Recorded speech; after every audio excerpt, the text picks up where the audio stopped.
You weren't invited. This brunch was for real family, my dad said with a smirk, swirling his mimosa like he hadn't just stolen $4,750 off my card the week before. My name is Morgan, and from wherever you're watching this, stay with me. Have you ever been treated like a stranger in the very family you held together?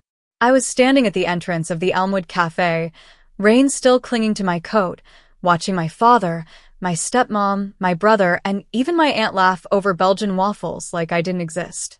No extra seat. No text. No, hey, you coming? Just the sting of silence and a waiter saying, "Sorry, ma'am. This table's full." The week before, I noticed a charge on my credit card for $1,750 transferred to an unfamiliar vendor. When I asked my dad, he shrugged, said he accidentally used the wrong card and would pay it back. "Don't make a big deal," he said. That was the problem. I never made a big deal. Not when they asked me to co-sign the loan. Not when I covered 3 months of utilities. Not when I put my career on pause to help during mom's chemo and still got called selfish for not staying longer. But this was different. Because that brunch wasn't just a meal. It was a message. They were full. I was extra. I stood there for a long second, looking my father in the eye.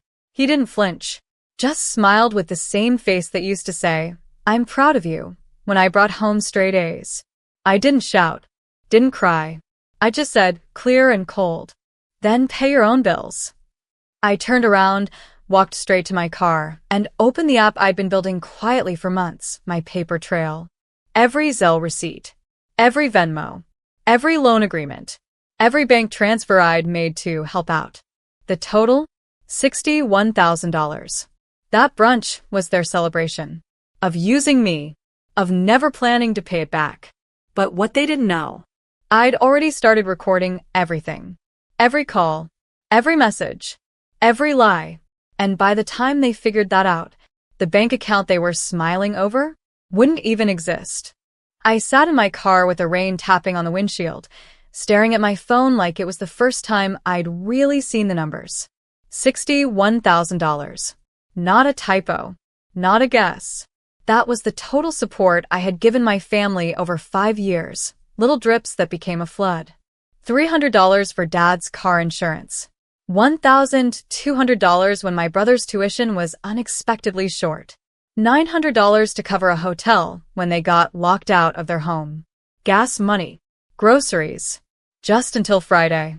And now, $4,750 siphoned off a card I'd trusted them with. They called it love. I called it theft with a smile. But I wasn't about to beg them for decency anymore. I had proof now. And I had a plan. I pulled up my call recording app. Every conversation I'd had with them over money was neatly stored, not because I expected to use it, but because some part of me knew that one day I'd need to remember exactly how it felt to be lied to by people who said they loved me. I forwarded the newest voice note to myself. "Dad, just run it on your card, babe. I'll pay you back when the bonus hits." Me, you said that last time. Dad, laughs, come on. What are families for? Apparently, to fund brunches I wasn't invited to. I drove straight home and opened my laptop. Pulled out every shared account they were still tied to. Family cell plan. Emergency credit line. Auto pay for their gas bill. Streaming services. Even my Amazon Prime, which they had been using like it was their birthright. I started revoking access. Quietly. One by one. But I didn't stop there. I filed a report with my bank for the fraudulent charge. Uploaded screenshots. Provided audio evidence. Typed a statement, clean and firm. Attached it all. I clicked submit. Then I called the bank's fraud department and told them calmly, "The account activity is unauthorized. I have the recordings to prove it." The woman on the line paused. "Do you want to press charges?" "Not yet," I said. Because first I wanted them to feel it, not just the freeze on the account, but the slow unraveling of their lifestyle. The one I paid for. And now, I was shutting it all down. By morning, the first domino had already fallen. I woke up to 12 missed calls, all from my stepmom, then one from Dad, labeled "Do Not Answer" in my phone.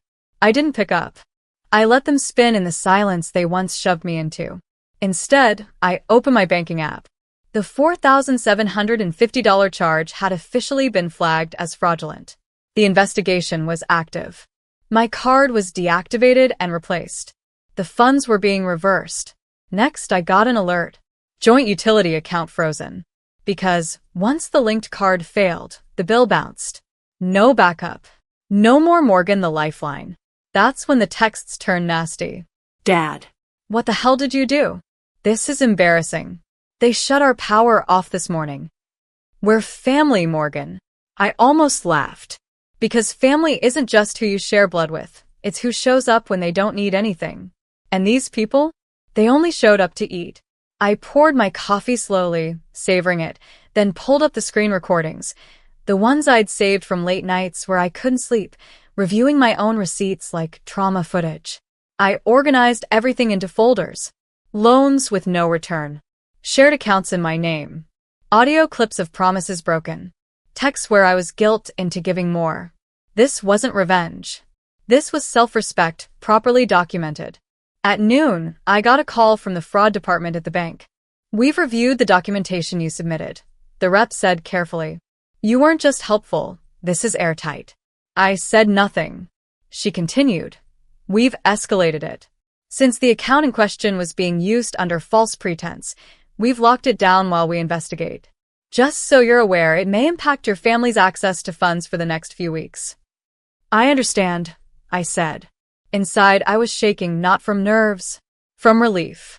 For years, I felt like I was drowning in their problems. Now, they were finally learning what it meant to stand without me. At 3:37 p.m., I got one last text from Dad. Are you recording everything or something? This is messed up, Morgan. I stared at the screen. My pulse didn't even flicker. Then I texted back. Yes. I recorded everything. And now, so has the bank. The typing bubble blinked for a long time. And then nothing. No reply. Just the sound of silence. A silence I had earned. That night I slept. Not the light, restless sleep I was used to, the kind where your brain replays every moment you were made to feel small. No. This was deep, dreamless, heavy. The kind of sleep that comes after finally letting go of dead weight. When I woke up, I felt different. Not lighter, exactly. Just clean. Like I had finally stepped out of someone else's story and walked back into my own. Then my phone buzzed. This time, it wasn't Dad or my stepmom. It was my brother Evan. He never called me unless he needed something, which meant, of course, he needed something. Morgan, he said when I picked up, his voice pinched. Why is Dad freaking out about the accounts being frozen? Because they were frozen, I said calmly, already sliding scrambled eggs onto my plate. Yeah, but he says you're blowing everything up. Like, going too far. Couldn't you have just talked to him first? I did talk, I said. He just wasn't listening. There was silence on the other end. Then he asked, so you're really cutting them off? I already did. He let out a breath. Damn. Was there something else? He hesitated. Yeah. I was wondering if you could spot me $200 till Friday. My card's not working, and I hung up. No explanation. No guilt. Just click. Because I realized something in that moment. This wasn't about a single brunch, or even the $4,750 they stole. It was about the entire structure I had helped build, brick by quiet brick, just so they could sit on thrones made of my sacrifice. I let them. For years. I handed over my energy, my time, my credit, and in return, they handed me absence, sarcasm, and empty chairs at crowded tables. No more. I spent the rest of the day working on something for me. A proposal I'd been too scared to submit to a boutique hotel downtown, a partnership for curated guest events. I hit send at 2:43 p.m. And right after, I looked out the window and whispered to myself, they only call you dramatic when they don't want the truth documented. Because I wasn't dramatic. I was prepared. And when the truth is on tape, they don't get to rewrite it. 2 days later, I was folding laundry when I heard it, a knock on the door. Not a polite tap. That sharp, aggressive kind of knock that says someone thinks they're owed something. I looked through the peephole. It was my father. I didn't open the door. "Morgan," he shouted. "Open up. We need to talk. This has gone too far." Gone too far? I leaned against the door, arms crossed, heartbeat steady. This was the same man who laughed over brunch while I stood drenched in the doorway. The same man who used my card and didn't even flinch. Now he wanted conversation? He kept knocking, kept raising his voice. "Everything's frozen. The bank won't release anything, and your mother's losing it. Evan's card declined at the gas station yesterday. What is this, some vendetta?" Vendetta. Interesting word for finally saying no. "I gave you everything," I said loudly through the door. "And you threw it away." "Morgan, come on. Don't make this public." I almost laughed. Public? You humiliated me in public. You excluded me in public. You stole in private, and now that the consequences are public, suddenly I'm the problem? I picked up my phone and hit record. "Say that again, Dad," I said calmly. "About the money. About the accounts." "What are you?" Are you recording me now? He snapped. "I've been recording since the brunch." Dead silence. "Why?" he asked, but his voice was different. Quieter. Unsure. "Because I've spent years being erased by you. I wanted to remember everything. Every word. Every laugh. Every lie." More silence. Then the footsteps. He left. I stood there frozen for a beat, then replayed the recording. Saved it to my cloud. Backed it up twice. Labeled it knock number 1. Later that evening, I got a call from the bank. They confirmed that the fraudulent activity was not only validated, but because my name was attached to multiple financial accounts showing misuse, a freeze had been placed across 2 of their major lines of credit. "And with your evidence," the agent said, "we've initiated an internal investigation. There may be legal action coming." I nodded, though she couldn't see me. "Thank you." Because this wasn't revenge. It was accountability. And if the truth shook the ground they walked on, they should have thought about that before they built their house on my name. The next morning, I opened my inbox to something I hadn't expected, an email from the hotel. Subject: Proposal approved, let's talk details. I sat there, blinking at the screen. This was the same hotel I'd been too scared to pitch to just weeks ago. The same one my family once told me was out of my league. They said things like, "People like us don't get into places like that," and "Stick to safe jobs, Morgan. You're too sensitive for that world." And now, they wanted me. I poured myself a cup of coffee and replied with a simple, "I'd love to talk. I'm available Tuesday morning." Then I closed my laptop and breathed in something new. Freedom. Not the loud, rebellious kind. The quiet kind. The kind that settles in your bones when you realize you don't have to prove anything to anyone anymore. That afternoon, I got another call, this time from my dad's bank. A compliance officer. Polite, professional, direct.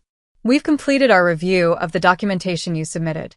Your recordings and digital receipts match the reported discrepancies. We'll be contacting the account holders regarding next steps, including potential reimbursement and further inquiry." "Are they aware yet?" I asked. The woman on the phone paused. "Not officially, but their accounts remain inaccessible. We expect contact very soon." I hung up slowly, heart steady, hands warm. And just like that, it hit me. They still thought I was the daughter they could guilt into silence. They didn't realize I'd evolved, not out of cruelty, but out of exhaustion. I wasn't seeking revenge. I was just done being their ATM with a pulse. That night, I pulled out my old notebooks, the ones where I used to scribble event design ideas and venue sketches, afraid to ever show anyone.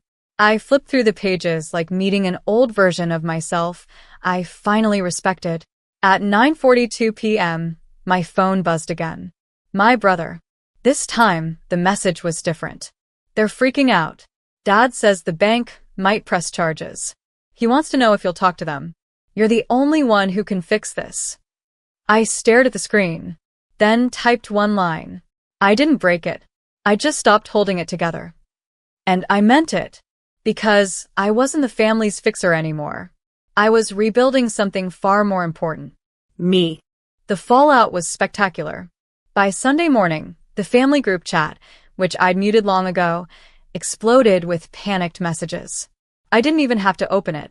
My lock screen lit up like a fire alarm. Dad. This is serious now, Morgan. The bank's investigating us. How could you do this to your own family? Mom. I didn't even know what was going on. Why are you dragging me into this? My uncle, the one who always played neutral, even chimed in. You really recorded your own father? Cold-blooded. It would have stung once. But now? Now it just proved what I already knew. They never saw me as a daughter. Just a resource. A tool. Something to use until it stopped working, and then resent for needing repair. But what hit hardest wasn't the noise. It was the silence from Evan. No apology. No, I'm sorry for asking you for money again. Just absence. The same absence I felt at that brunch. At every family photo where I was the one behind the camera. Every holiday where I brought a dish and left with a bruised heart. So I did something that took me years to learn. I left the group chat entirely. Not in anger. In peace. Because healing isn't always loud. Sometimes it's the quiet click of a leave conversation button and the soft realization that you're not obligated to carry people who would watch you drown. That afternoon, I met with the hotel team. We sat around a table overlooking the city skyline. I brought mock-ups, proposals, fresh ideas. I was nervous, but in a way that felt electric, not paralyzing. And halfway through the meeting, the creative director said, "You've clearly put in a lot of work. This isn't just a pitch, this is vision. We want to move forward." I smiled. Not the fake smile I used to wear to keep the peace. A real one. The kind that feels like home. That night, I walked past the Elmwood Cafe. The same one where they told me, "You weren't invited." There was a couple laughing at a table near the window. The waiter set down champagne flutes. I paused for a second, remembering the sting, the humiliation. Then I turned and walked on. Not because I had anything to prove, but because I had nothing left to explain. Their brunch was their warning shot. But my silence? That was the storm that followed. It happened on a Monday. The bank sent me a final notice. Investigation closed. Funds restored. Liability assigned. Attached was a PDF, a formal letter outlining how the fraudulent use of my accounts had been traced back to intentional misrepresentation. They used words like unauthorized, documented misuse, and the one that made me sit down slowly. Permanent closure of associated accounts. They weren't just locked out anymore. They were erased from every financial tie to me. And with it? The life they'd built on my back. Around noon, I received one more call, this time from a number I didn't recognize. I answered. Silence at first. Then a familiar voice cracked through. "Morgan, it's Dad." I didn't say anything. He sighed, shaky and worn. "We got the notice. The bank froze everything. Your mother's losing her mind. We can't access our savings. They said you submitted recordings. Is this really what you wanted?" I could hear birds chirping in the background. Somewhere far away, life was going on, unaware that his version of it had just collapsed. I waited. Then I said, with no malice, no heat, just truth. I wanted to stop bleeding for people who watched me bleed. He said nothing. So I continued. "You erased me over brunch. Mocked me in public. Stole from me in private. You never apologized. You never saw me. You only saw what I gave. So now, I've given you nothing." A long pause. "You've burned a bridge you didn't build," I added. "And that account you loved so much? It had my name on it. Always did." "I didn't think you'd go this far," he whispered. "I didn't think you'd go that far," I replied. And I hung up. For the final time.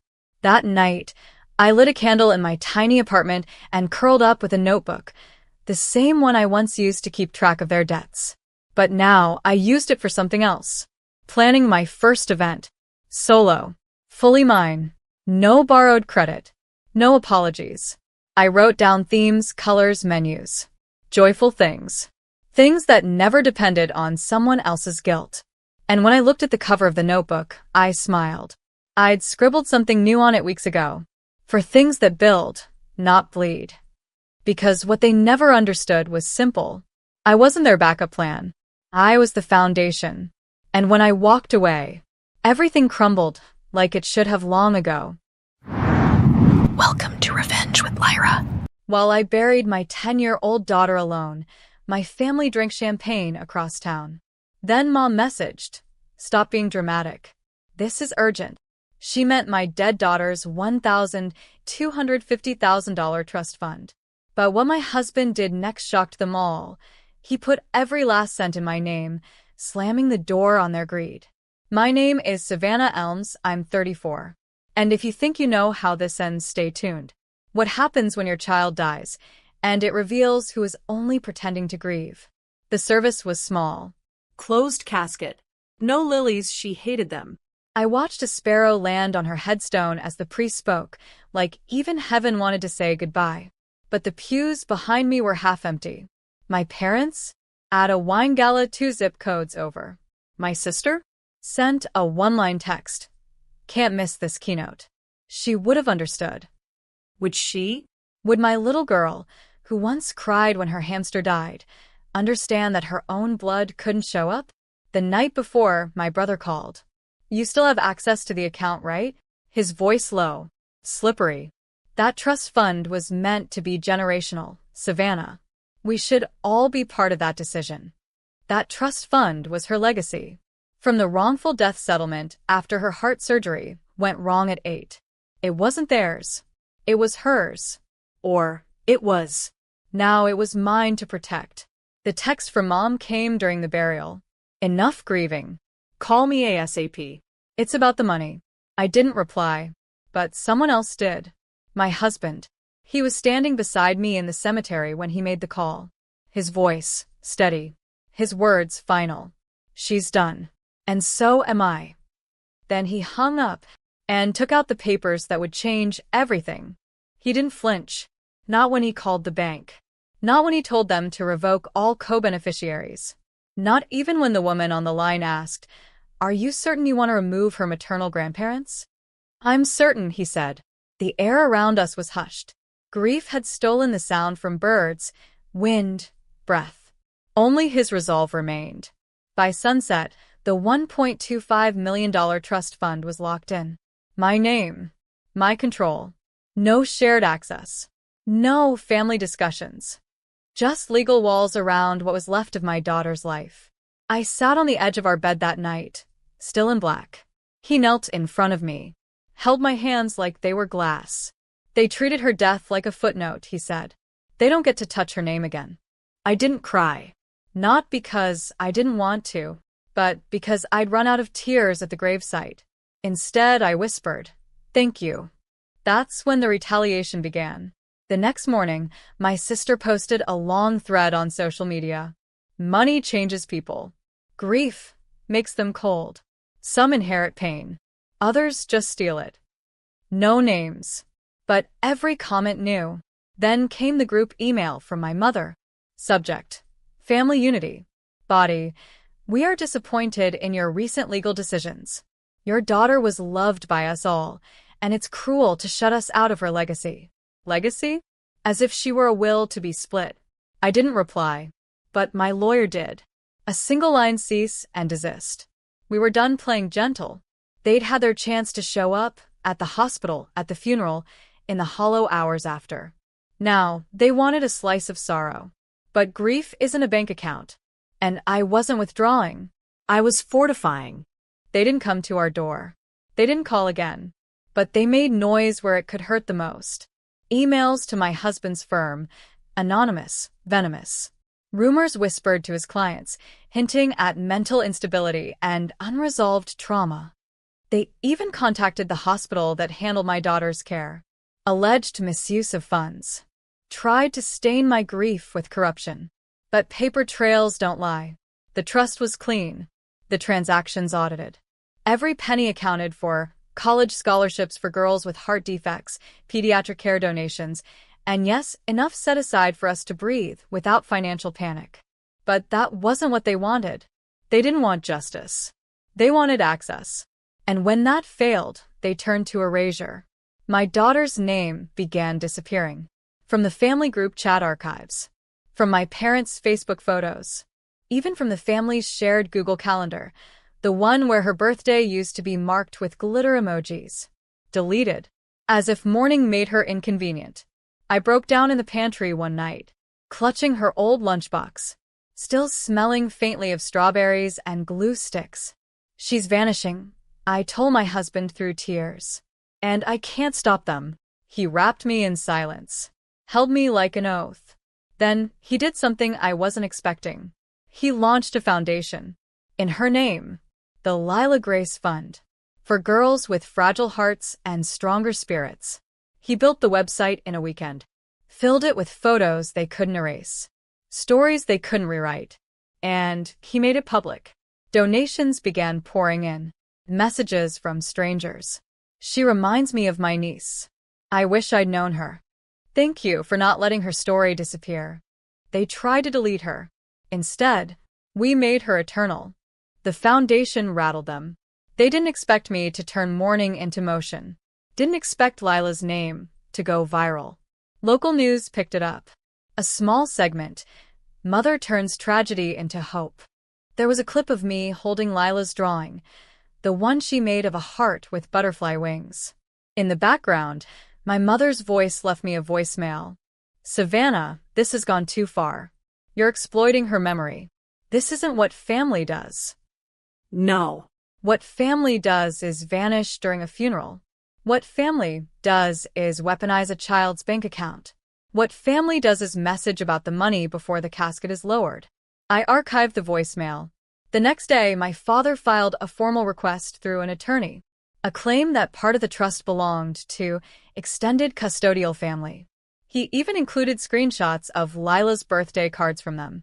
Proof, they said, of consistent emotional involvement. The gall. The performance. Wes, our attorney, now left. They'll be shredded in court. But they want a public fight. That's what it was always about. Control. Narrative. Image. They couldn't stand that Lila's story was out there, without their edit. But I didn't back down. I filed a counterclaim. Publicly outlined the emotional negligence. The absence at her surgeries. The documented message timestamps during her burial. Even attached the original trust documents, notarized, sealed, undeniable. All funds were mined by Lila's own designation. The backlash was instant. Suddenly, my sister's tweets disappeared. My parents deactivated their accounts. And for once, the silence felt earned. They wanted to erase her. But now every dollar in that trust fund carried her name. Not as currency, but as a boundary. One they'll never cross again. You said. But silence from them didn't mean peace for me. Grief has a strange way of resurfacing, not in sobs but in the smallest echoes. Lila's toothbrush still sat in the cup by the sink. Her rain boots, untouched, still waited by the back door. And her laughter, memory's cruelest gift, played in loops when the house got too quiet. I was doing interviews now. Podcasts. A few panels on medical trust management and parental advocacy. Every time I said her name, it felt like lighting a candle. Not mourning remembrance. And then came the letter. A plain envelope. No return address. Inside, a single photograph. Lila, at age 5, sitting on my sister's lap, smiling, but clearly in pain. Her fore visible. Her cheeks hollowed. On the back, scribbled in ink. You're not the only one who loved her. Stop acting like it. I didn't show it to my husband. I didn't cry. Instead, I scanned it, filed it, and logged the postmark. Because when people try to guilt you after abandoning you, it's not about grief. It's about guilt. And guilt has fingerprints. I called Wes. He traced the postmark to a private P.O. box in upstate New York. My brother. He hadn't spoken to me once since the funeral. But now he wanted to remind me that he loved her? Where was that love when she asked for him at the hospital? When she begged to see Uncle Charlie before surgery? Nowhere. Because love isn't memory hoarding. Love is showing up. We filed a report, not criminal. Just documented. Every move they made, I logged. Every word I kept. Not for revenge, but because the people who didn't honor her life had no right to narrate her death. Not anymore. My brother's photo wasn't a warning. It was bait. An invitation back into a family script I'd already shredded. But I didn't take it. I filed it away and poured my energy where it mattered, Lila's legacy. By December, the foundation had funded 3 surgeries. We received handwritten letters from mothers I'd never met, holding children who now had a shot because Lila didn't. Her absence had become action. Her silence a spark. Still, the whispers from my family circled like vultures over a wound they couldn't pick open. One day, my cousin messaged me on LinkedIn of all places. They're planning something. Your parents. Some kind of memorial event. Without you. A public show. A reinvention of grief. No doubt they'd wrap it in charity and trimmed hedges. Hire a violinist. Print brochures. Stage love in crisp black outfits. But they never called me. Never asked. Never once used her real voice, or the drawings she made, or the way she liked her macaroni plain with no pepper. Just branding. I didn't confront them. Instead, I contacted the venue. I sent documentation. Legal proof that I held all rights to Lila's likeness, foundation name, and trust identity. I made it clear. If they used her name without my permission, they'd be facing more than a cease and desist. They canceled the event 2 days later. I found out through a brief line on my mother's Instagram story. Event postponed due to unforeseen obstacles. Some people can't let go. She was right about one thing. I couldn't let go. Not of my daughter. Not of the truth. Not of the fire it lit inside me. To guard what mattered. To protect what they tried to purchase with guilt. To prove that love doesn't expire when breath does. It rises. And burns. And remembers. January brought something I wasn't ready for. An envelope with my daughter's handwriting. Not a memory. Not something I'd saved. It had been mailed recently. Inside was a folded piece of notebook paper. A drawing. Crayon hearts. Her name scrawled at the top. For Mommy. And in the corner a note I'd never seen before. Keep this safe. If anything happens, it's for you. I sat on the floor, the paper trembling in my hands. Then I saw the back. Written in adult handwriting. She made this the day of her last surgery. No signature. No return address. I called Wes. I need handwriting analysis, I said. And I need to know where this came from. He moved fast. The handwriting matched a nurse, one who had worked the cardiac unit. She'd been fired shortly after Lila's final surgery. Why? Unclear. But we tracked her down. She was living quietly in Maine. When we spoke, she said, "I'm so sorry. I wanted to come forward earlier. But your family, they were always around. They warned the staff not to talk. Warned. They said you were litigious. That you'd sue anyone who interfered with your grieving." My hands went cold. They had painted me as the threat. Even in the hospital. She mailed the drawing because she thought I deserved to know the truth. And she had more. Copies of visitor logs. Records of who came in and out during Lila's final hours. Notes that had been removed from the hospital's official files, but she'd saved them. One name repeated in them. My mother's. Lila had asked for me. But my mother had told the nurses I needed rest. That she'd sit with her instead. But I was never told. I wasn't just grieving a death. I was waking up inside a theft. The final nail wasn't a scream. It wasn't a lawsuit. It was a folder, yellow, hand-labeled, passed to me quietly across a coffee shop table. Inside, visitor logs, altered timestamps, medical staff notes written and then revised. A discharge document signed by someone not me. My mother had signed my name. Twice. To keep me away. To keep Lila alone. I stared at the nurse who brought it. She didn't say sorry. She didn't need to. Her eyes said everything. We didn't know what she was doing, she whispered. We just believed her. So had I. For too long.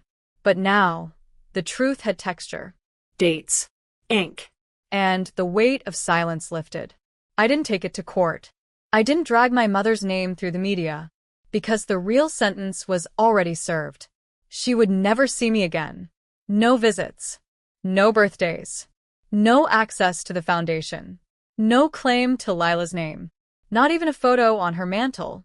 I changed my number, filed a final legal block, built a firewall around the only legacy that mattered. And then, on the anniversary of Lila's death, we held our own memorial. A garden blooming with wildflowers. A bench with her name carved in cedar. Dozens of families showed up. Children she'd never met, but had helped. We didn't release balloons. Lila hated litter. We planted 3 more trees instead. For breath. For shelter. For remembrance. And when I knelt beside her plaque, I didn't cry. I smiled. Because this time she wasn't alone. She was everywhere. In the names whispered by grateful parents. In the laughter of healed little hearts. In the roots under my hands, I stood. My husband reached for me. And for the first time since the burial, I exhaled without breaking.